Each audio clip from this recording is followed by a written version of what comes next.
Hey, good morning, my dear students. How are you all? Welcome back to your social studies virtual classroom. Today, in this module, we are going to do the revision of our political science chapters, forms of government and democracy. So, I will be discussing all the important points from these two chapters. So, please listen to this video very carefully and don't forget to like and subscribe to my channel also. Let's start. Today in this module, we are going to do the revision of our political science chapter, forms of government and democracy. First, let us understand what is a government. The government is a political system which looks after the administration of a country. Its functions are to build the infrastructure of the country, look after the welfare of the people, and to maintain law and order in the country. To perform these functions, there are three organs of the government: legislature, which makes the laws; executive implements the laws made by the legislature, and it is the duty of the judiciary to make sure that these laws which are made by the legislature, executed by the executive, are implemented or are obeyed properly. There are three types of government that are present in different parts of the world. First one, democratic and authoritarian, parliamentary and presidential. Then third one, unitary and federal governments. Let us understand these. First, let us discuss about the democracy and the authoritarian government. Democracy. Democracy is the government of the people, by the people, and for the people. So, here the supreme authority lies in the hand of the people. Now, authoritarian governments. Authoritarian means absolute obedience to authority. Here, the governments have unlimited power. The rights of the citizens are also restricted. They are not allowed to raise their voice. In a parliamentary system, the head of the state is separate from the head of the government, and in the presidential form, the real power is in the hands of an elected president.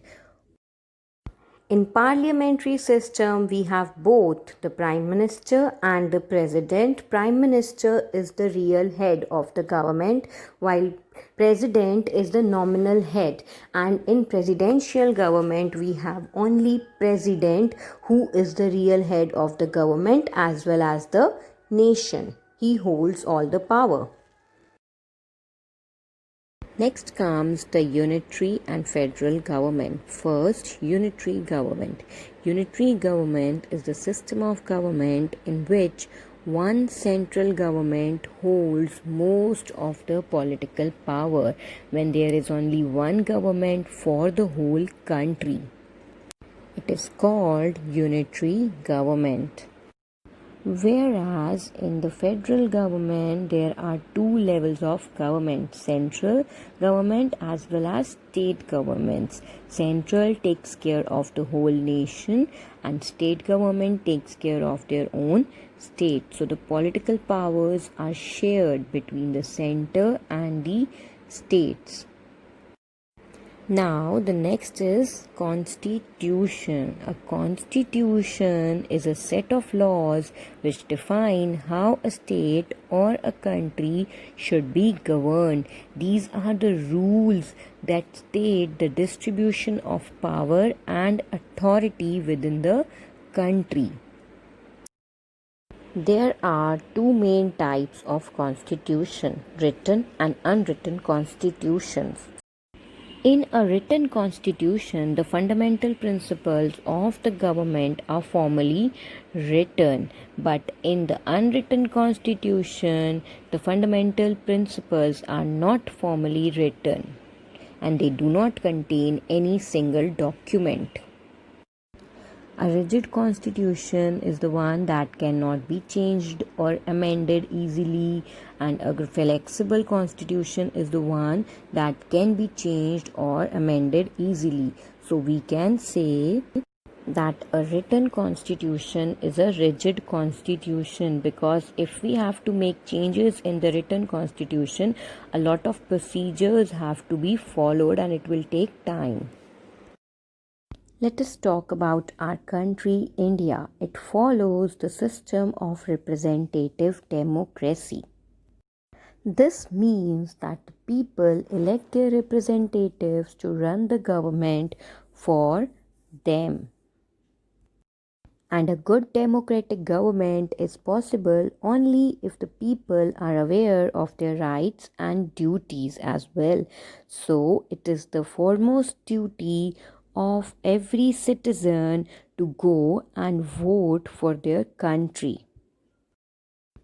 That's why people have the right to elect their leaders, but sometimes, due to lack of awareness among them, they may lead to make wrong choices, which totally harms the democracy of the country. That is why awareness among the citizens is the first most essential condition for the successful working of a democratic government. And this awareness is only possible with the help of mass media that is present in the country, like television, newspapers, radio, internet. These all mass media agencies help in the formulation of a sound public opinion. Another very important aspect of a democratic government is resolving the conflicts peacefully. So, it is the responsibility of a democratic government to resolve all the conflicts that arise in the country peacefully. But on the other hand, it is the duty of the citizens also to understand the decisions